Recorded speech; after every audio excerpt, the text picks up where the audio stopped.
I want to talk about an extraordinary lady who was my landlady at Zanzibar Road in South B.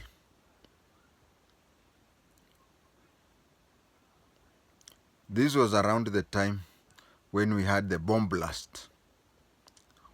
Now, it was the last week of March 1998 that I attended an interview for a deputy security manager with a firm in South C. The offices were, if you're entering the CBD, there is the CID training school, then there is a petrol station. After the petrol station, then there is a bridge. The bridge where the road leaves South C to South B and vice versa. So at that petrol station, before you reach that bridge, the offices were just next to that place. And I found a house at Zanzibar Road, 20 or so meters from the police band residence. So I found a house there. I started work on 1st April 1998. And then from there, I worked for a month. Of course, I had left the family behind, so I worked for a month. We agreed on rent.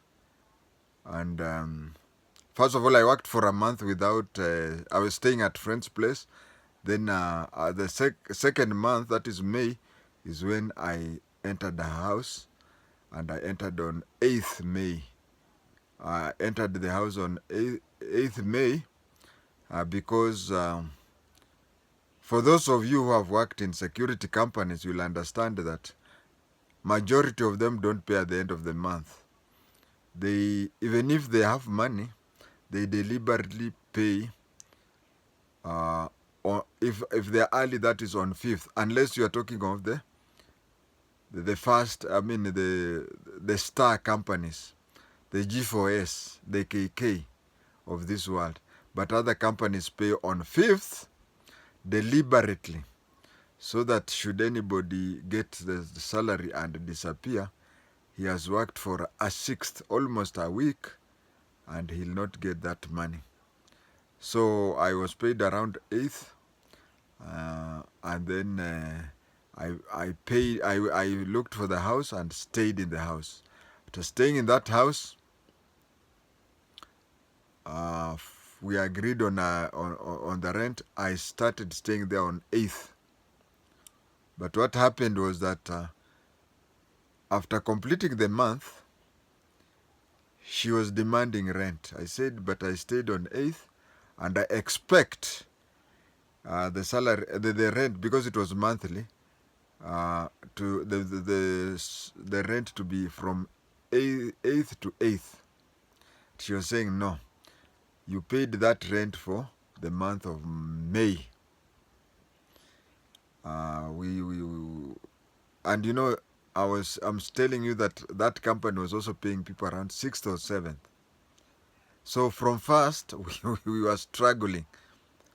And I said, why can't we agree that this month, if you are insisting, because she was insisting that on 1st, as you place a new calendar, the new calendar should reflect a new rent.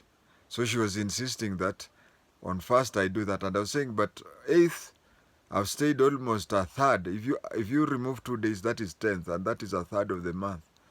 So I went and talked to my boss, said I want something equivalent to say 20 days rent, so that I pay her, and then it shows that I'm 1 month ahead. Of course, the boss accepted, but every day I would go, he'd say, come tomorrow, come tomorrow. Those are the people who accept knowing very well that they are not going to do it. But I'm talking about the landlady. So the month of May ended and we were pulling and pushing. Then around 6th or 7th of June, I was I paid her again the rent. And this is a lady whom, for the first 1 week, we used to struggle. Every day it becomes as if it's a war. And once you pay her, she becomes a very, very cooperative landlady. So after complete, I worked for 1 month alone, staying at relatives' place. The second month, which was May, I stayed at that lady's place. And then after getting the salary, I went and brought by then I had one kid and his mother. So I brought them. I brought them to that place. And then the following day she came with a neighbor who had stayed there for a long time. She wanted the neighbor to hear her, saying that she wanted us to renegotiate rent upwards. I said, but why? I've just stayed for a month and whatever. Said, no, when you are alone, you could use, men don't rarely cook, or if they cook. But you see, you have come with your wife and kid. You are supposed to have visitors. So cooking, you'll use a lot of my money. You'll use a lot of you'll use a lot of my water in cooking. You'll use a lot of my electricity. You'll also, when you want, now you used to bathe alone, now you'll bathe two plus your kid. And again, flushing of the toilet, a lot of water. And you see, now you have your wife here. There's a lot of laundry going on. So I want us to negotiate upwards.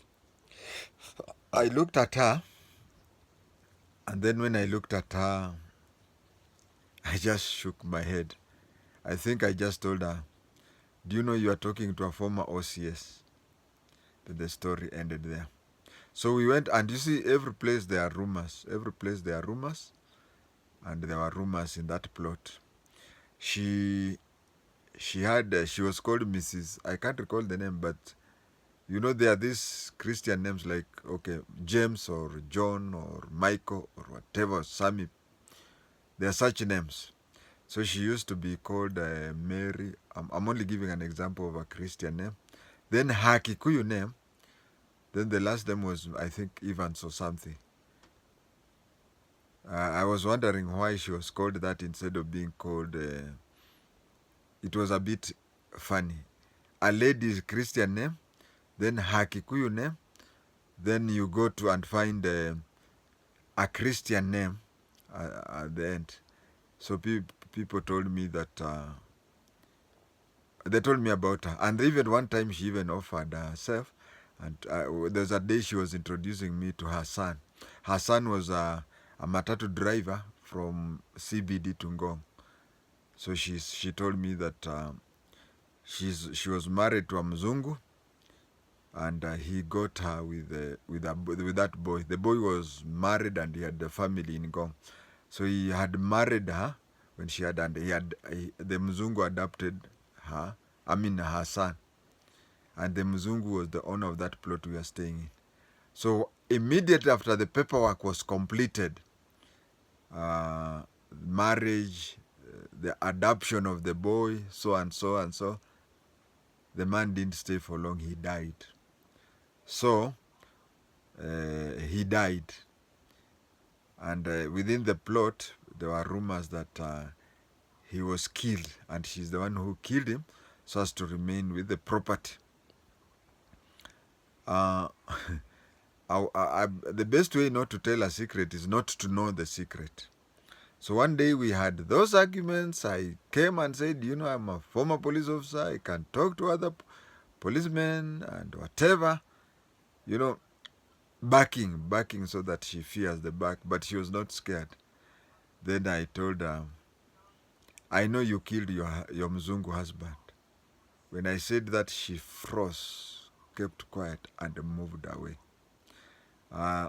that time the arguments were the normal arguments that from end month to 7th, we used to quarrel every now and then. So that one day I said so. I think um, that was 1 month before, 1 month before the bomb blast, the American embassy bomb blast. So we stayed on the night. I expect to talk about the bomb blast in another video, but on the night that the bomb blast happened, I was on duty at night. So I arrived at home early in the morning after a heavy breakfast. I slept. When I slept, I woke up around half an hour after the bomb blast. I don't know whether it is the bomb blast that awoke me or not, because I don't remember hearing it. But you see, an explosion can wake you up, but you don't know that you have been woken by the explosion. So going around, people are saying they've heard a bang noise. I met her. I met that lady. She greeted me and said, "Have you heard that?" I said, "I've not heard that." Say, hey. So everything was on TV, and then I took my video camera. I remember I went to the office. I found the boss was now paying the guards. I don't know what happened in the office, but then my video camera used to be in the office, the security company office for safety. So I went there, took the camera, went to Mata Hospital. From Mata Hospital, I went and started shooting the video then. And then I came back at around 2 or 3 in the afternoon. And then she called me aside. Said, ile kifo nimeona kwa TV, the deaths I've seen on TV has shocked me. And I'm really relooking at my life. Can you just move out of my house? Can you just move out of your house? I was planning to kill you when you said I killed my husband. So instead of killing you or anything, can you just move out of my house at the end of the month? And at the end of the month, I moved out of the house. I've never understood that. But when I told her, those are just backing. They are those things you talk so that you scare the other person. You see, I used to be an OCS. I know all the senior police officers. I can call them. Or I can do whatever. When you're the most stupid person I've ever seen.